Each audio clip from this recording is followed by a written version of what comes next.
This sixth chakra was created in the human beings when he started thinking. Thinking is language expressed. If we do not have a language, we cannot think. But it does not mean there is no thought coming into us. If we cannot express it, it does not mean there is no thought process working in us. But at that certain stage, when the thoughts are coming to us, they are not in language. So they are not communicated to us. And that's why if we do not have language, we cannot understand what we are thinking. That's why you must have seen children cannot communicate to us what they want because they cannot say what they are wanting. They feel the urge in the stomach and they want to ask for, say, water or something, but they can't say it to us. And that's why they cannot think what they have to say about. But afterwards, when you start thinking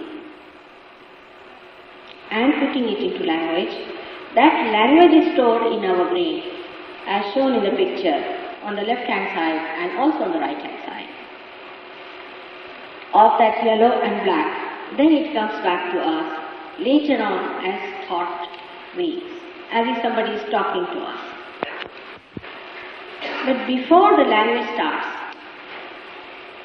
we can call it the inspiration or the thought process at the very early stage comes to us in certain forms. And those forms are in light and shade. They are not in language, but in light and shade. And after coming to Sahaja Yoga, if you go deep into your thoughts, you'll find they are nothing but lights and shade that are covering our Ajna Chakra. One after another, a light and shade like a circular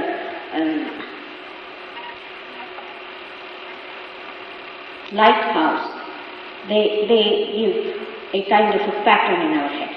Now these patterns are molded into language by us at a very early stage, and these are sort of filled into the cups of language, and then these cups are kept reserved in the brain and they come to us that way. When we think, we really understand it because it's a language that comes to us. So what happens to the animals? Do they think or not? They get a thought, an inspiration. But they won't be just thinking about it. Now these inspirations come to them as words when they start living with human beings. So these inspirations go into the thought again as we do. For example, you give somebody a name, say you call him say Tom or something you call a dog. So now he knows that this word means calling me. So he connects himself with that word. But when he does not have the word, when he is just an animal, he is just there, he doesn't think. That's why they are very spontaneous and we are not.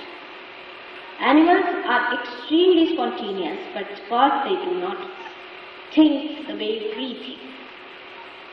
And this has created the greatest problem for human beings, how to get beyond thoughts. It's a little complicated thing because perhaps I can see that very clearly as you cannot see the light. And then the light forms the language. And then language, according to us, becomes our thoughts. But these thoughts are really conditionings on us and they are not inspired things. They are not coming from inside. And that's why we are not spontaneous. For example, if I am sitting here, now I cannot keep quiet as a human being. I'll be thinking about something. I'll be thinking, what am I going to say? Then should I say this or not? Or if I say this, will that be alright or not? Will that go into their heads or not? All sorts of thoughts will be coming into my head. Then from one side, I will be questioning myself. From the other side, the answers will be coming. Alright, you say this, and if you say like this, they may appreciate you. Go this way, that way, they will understand. Like that. You see, so the sorting out goes on in our brain through our experiences of this lifetime of ours. Whatever have been our experiences in this lifetime, in dealing with people, in getting experiences from others, all these are conditioned into our brain. And the whole thing becomes a thought process, which comes to us through this interaction of thought and action and thought. We just start weighing which action to take, what thought to be put in, how to solve it, and we think we are analyzing ourselves. It's a very, very superficial thing. Actually, you do not analyze anything whatsoever. You do not. As I told you the other day, you do not do anything. So your thinking is nothing but a bubbling going on. Because when, like a sea even, which is so deep down, so quiet, when it touches the shore, it has a action and reaction. In the same way, when you are seeing at something, because your attention is outside, immediately a thought wave is created out of that, which goes back and gives you all the images about it, whatever you know about that particular thing, and it comes back to you as a thought process. It's going on all the time. And it can be so maddening that we cannot stop our thoughts. It just goes on like mad. You don't know, you can't sleep because thoughts are coming. Sometimes they could be horrifying, sometimes they are gratifying, sometimes romantic, sometimes absolutely negative, sometimes very positive, sometimes you feel I must do this, sometimes you feel I shouldn't do this. But when you actually do, you do not think.